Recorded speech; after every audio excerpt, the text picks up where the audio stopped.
Ganapati Bappa! Hi everyone! Welcome back to the channel and welcome back to my new another episode. আজকে গণেশ পুজোর তৃতীয় দিন আর আজকে আসছে সোনার অফিসের কলিগসরা। সো আমি তারই কিছু আয়োজন করছি। এমনিতে তো বাপ্পাকে মানে আমাদের গন্নুকে ভোগ দেওয়া হবে, তার সাথে তারাও আসছে, তো কিছু আরো বেশি করে আয়োজন হচ্ছে। তো আমি সকাল থেকে লেগেছি, সকাল থেকে বলবো না, প্রায় দুপুর থেকে লেগেছি নিজেদের খাওয়া দাওয়া কমপ্লিট করে তারপরে এখন আমি ভোগ বানানোর জন্য যাব। তো খাওয়া দাওয়া আজকে লাঞ্চে ছিল সিম্পল ভেজ চাউমিন। সো আজকে আমাদের এই কদিন ধরে ভেজ চলছে। সোনারা তো মানে আধা সামান তো প্রচুর টায়ার্ড, ভেজ খেতে আর পাচ্ছে না। আমাকে জিজ্ঞাসা করছে মাম্মা বাইরের ফ্রাইড রাইস খাওয়া যাবে কিনা। আমি বললাম না, বাইরের না, ঘরেরই ফ্রাইড রাইস খাওয়া যাবে, কিন্তু আমি তোমাকে সুন্দর করে আজকে ফ্রাইড রাইস বানিয়ে দেবো। সো ওই আজকে ফ্রাইড রাইস থেকে শুরু করে যা যা বানাবো আমি একটা লিস্ট বানিয়েছি, যেটা লিস্ট বানিয়ে আমাদের ফ্রিজে ম্যাগনেট দিয়ে চুপকে রেখেছি। যদি ভুলে যাই কি লিস্ট করেছি, কি করেছি, সব মাথা থেকে আউট হয়ে যেতেই পারে না। সো চলো ব্লগটা এখান থেকে স্টার্ট করি আর তোমরা দেখতে হবে একটা রঙিন ব্লগ, রঙিন episode. Let's get start the blog.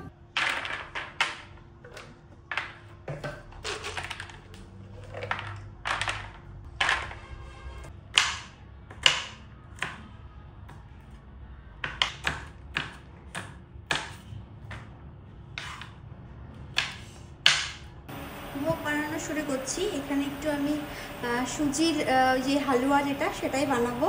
আর তবে আমার সব বাসনপত্র কিন্তু একদম ঠাকুরের, যেহেতু আমার রান্নাঘর আলাদা নেই, এই গ্যাস ওভেন বা ইন্ডাকশন আলাদা নেই, তো এইগুলোই সব ধুয়ে মুছে আমার প্রত্যেক দিনের যে বাসনপত্র ওগুলো এখন ঢোকানো। আর এখন ঠাকুরের বাসনই চলছে ঠাকুরের ভোগ বানানোর জন্য।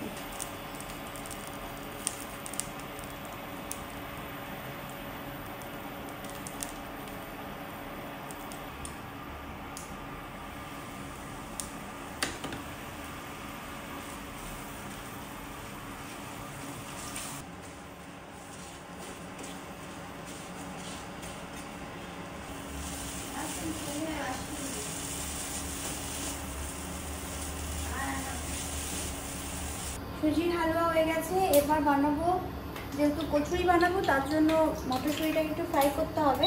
তো আবারও আমার মশলার জায়গা চেঞ্জ, এগুলো সব নতুন মশলা যেগুলো আমি আলাদা করে কিনে রেখেছিলাম, তো আজকে এগুলো ইউজ হবে।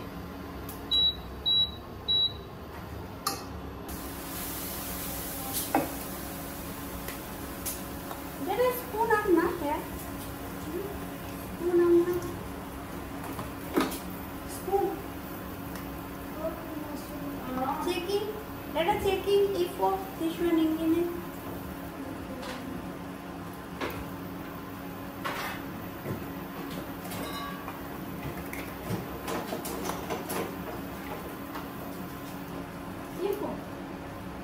New, let us this one Zuri. Okay, Ashan. So for me for kitchen.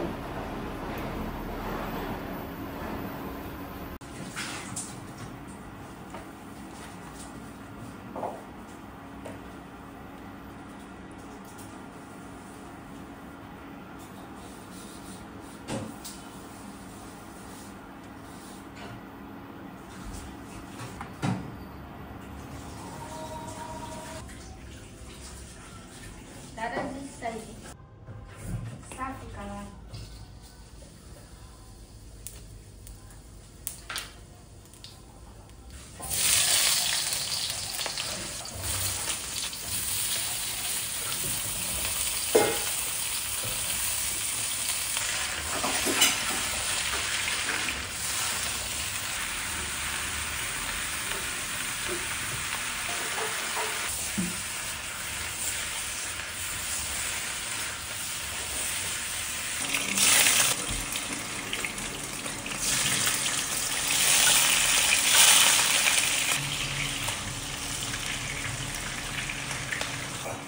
পনিরটাকে ভাজছি, শাহী পনির বানাবো। আর এখানে হচ্ছে আলু কুমড়ো দিয়ে একটা, প্রায় অনেকটা সময় বাদে আবার ক্যামেরাটা হাতে তুললাম। তোমাদের হয়তো মনে হবে এই তো আমি কিচেনের কুকিংয়ের ভিডিও করছিলাম, আর এখনই বলছি অনেকক্ষণ সময়। হ্যাঁ অনেকক্ষণ সময়, তার মধ্যে আমার দুটো তরকারি, পনির, শাহী পনির, তারপরে হালুয়া তো হয়ে গেছে, পনির ফ্রাই করে নিয়েছি। তা এখন শুধু বসিয়েছি এই যে ফ্রাইড রাইস। তবে কিচেনের অবস্থাটা অনেকটাই মেশি হয়ে আছে, আর ওখানে ডাডা কেটে রেখেছে ফ্রাইড রাইসের জন্য হচ্ছে গাজর, ক্যাপসিকাম, বিনস না গাজর ক্যাপসিকাম কাটা আছে। কাজুটা আমি কেটে রেখেছি হাফ হাফ করে। সো এখন ওকে একটু বলেছি জায়গাটা একটু তুই ক্লিনিং করে নে, আবার বাকি কাজগুলো আমরা আবার আরম্ভ করব। তবে ওকে আমি একটুখানি নিয়েছি, কারণ আমার একাটা আর হয়ে উঠছে না, এখন আর হয়ে ওঠেও না যদিও বা। সো ওকে বলেছি তুই একদম এখানেই স্নান টান করে মানে কাপড় ধোয়া কাপড় পরে আমাকে একটু এইগুলোতে সাহায্য করবে। দুদিন ধরে ওই সাহায্য করছে, আজও ওই আমাকে সাহায্য করছে, কিন্তু আজ আমি পুরোটাই কুকিংটা সামলে নিচ্ছি। ও কেটে কুটে হাতের কাছে এগিয়ে ঠেকিয়ে একটু দিচ্ছে। তবে আরেকটা জিনিস, ওই দেখো আমি এখানে একটা লিস্ট বানিয়ে রেখেছি আজকে কি কি রান্না হবে। তো টোটাল 12টা আইটেম মের একটা লিস্ট আছে। তো আমি ওকে বলেছি যে এখানে আমি লিখে লিখে রাখছি, নাহলে আমি ভুলে যাবো কি কি রান্না করব।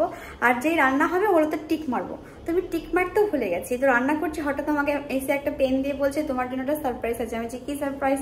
বলছে তুমি বলেছিলে টিক মারবে, তো ভুলে গেছো, তাই তুমি টিকগুলো মেরে নাও। তো এখন ওই একটা একটা করে ট্রিক মারলাম। তো এই দেখো সব ট্রিক মারা হয়ে গেছে, যা যা হয়েছে। এখনো কচুরি, ফ্রাইড রাইসটা বাকি আছে, পাঁপড়টা বাকি। এরকম যদি কেউ একটু সাপোর্ট করে, একটু হেল্প করে, তাও অনেকটা এগিয়ে যায়, ভালো লাগে আর কি।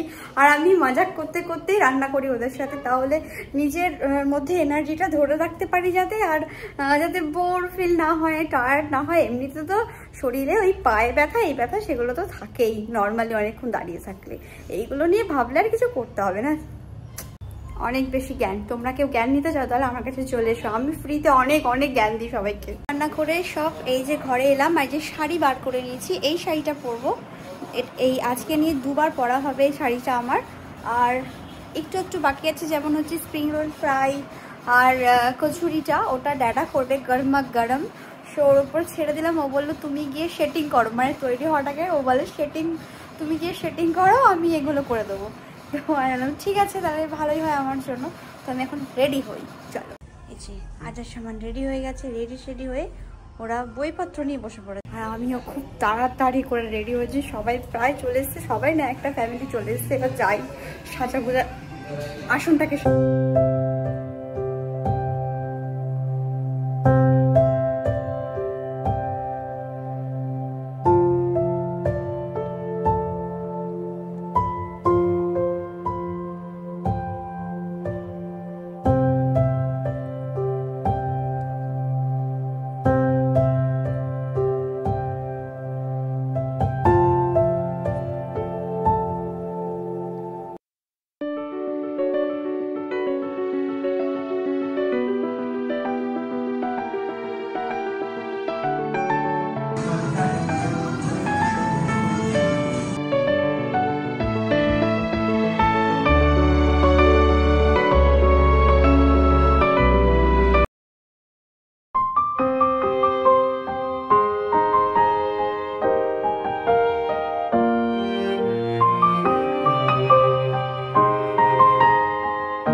চা। সোনার অফিস থেকে তো একটা কলিগ এসছে তার ফ্যামিলিকে নিয়ে, ফ্যামিলির সাথে। অ্যান্ড এখানে হচ্ছে স্প্রিং রোল। তো আমরা একটু ভাবলাম যে একটু 4-5 জন মিলে একটুখানি চা খেয়ে নিই। দাঁড়া, বাই লাফিং মি। হ্যাঁ,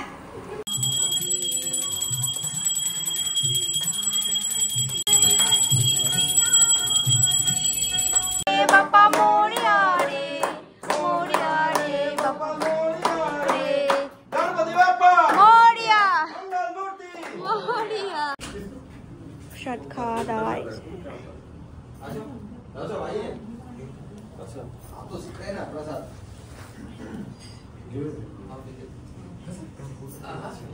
আরতি হয়ে গেছে, তার মাঝে খাওয়া দাওয়া হয়ে গেছে। তো এই সব এখন গেল, শোনা গেছে সবাইকে নিচে একটু এগিয়ে দিতে। আমি জাস্ট ড্রেস ছেড়ে একটু বসবো বলে ভাবছি। এখনো মেকআপ তো কিছু করিনি, জাস্ট একটু মুখটাকে ধোবো, একটু ফ্রেশ হবো। তো একটুখানি বসে নি, অনেকক্ষণ দাঁড়িয়ে তো পাটা প্রচণ্ড পরিমাণে ব্যথা করছে। তো চলো ব্লগটা আজকে এখানেই শেষ করি, আবার দেখা হবে কালকে একটা রঙিন ব্লগের সাথে। সবাই ভালো থেকো, সুস্থ থেকো, সবাই সবার নিজের খেয়াল রেখো। So good night, take care, bye by.